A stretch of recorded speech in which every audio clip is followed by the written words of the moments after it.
Kom ons rus in hierdie oomblik met die wete dat God ons liefhet en dat hy smag om 'n verhouding met ons te hê.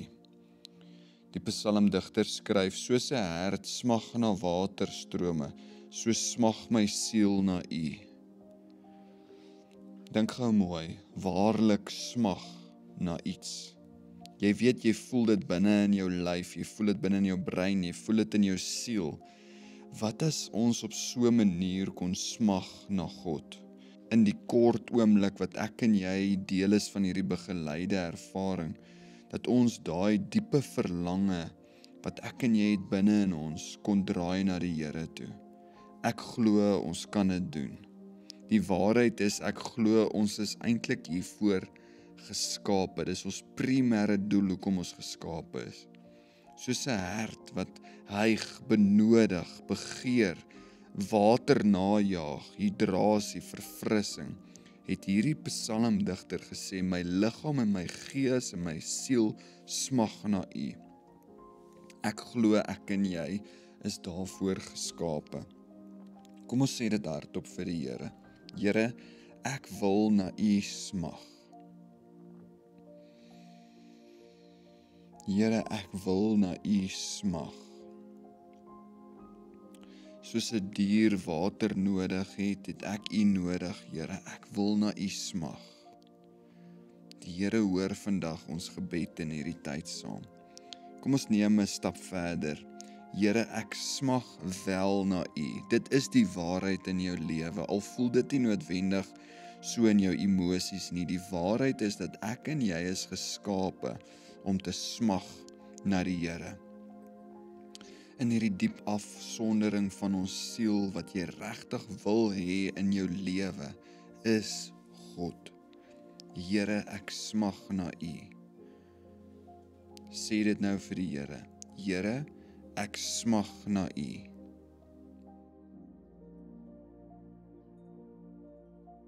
Here, ek smag na U.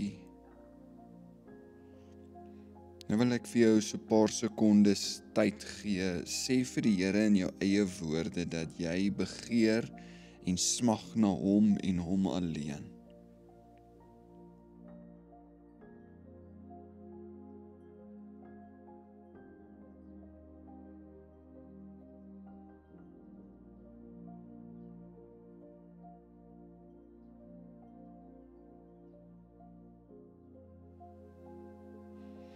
Here, ons begeer U, ons verlang na U. Soms weet ons nie, Here, hoe om dit te doen en waarheen om te gaan en hoe om dit uit te druk nie, Here, maar ons weet hier's 'n leemte hier binne in ons en ons smag na U. Ons almal het al goeters gehad in ons lewe waarna ons smag wat nie goed is vir ons nie, wat nie gesond is vir ons nie, wat nie goddelik is nie, want dit is selfsugtige begeertes.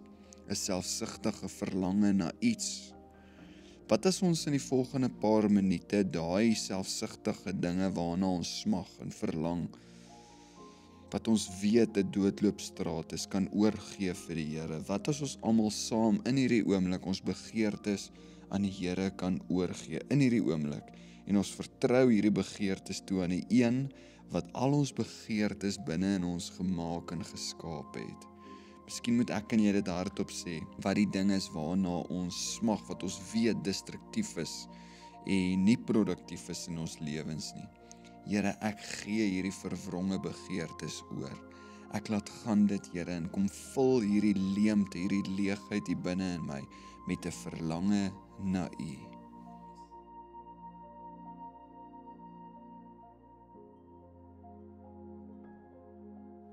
Nou, soos dit ons aan die einde kom van hierdie begeleide tyd saam, wil ek hê ons moet bid vir 'n vriend wat twyfel in die Here, twyfel in die bestaan van die Here, twyfel dat die Here aktief wil werk in ons lewens. Iemand wat dalk miskien wat jy weet 'n teken nodig het dat die Here in hulle belangstel en vir hulle omgee.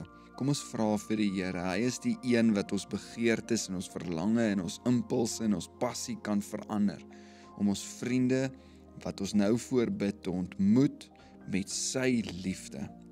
Here, kom ontmoet hierdie persoon. Kom ontmoet hulle, Here, met U teenwoordigheid en U liefde. Ontmoet hulle, Here, kom in aanraking met hulle. Wys hulle hoe groot is u liefde, dat u wonderlik is, u teenwoordig is, en dat u genade 'n werklikheid is vir hulle. En nou wil ons kom verklaar, soos 'n hert wat smag na waterstrome, so smag my siel na u, o Heer. In Jesus naam. Amen.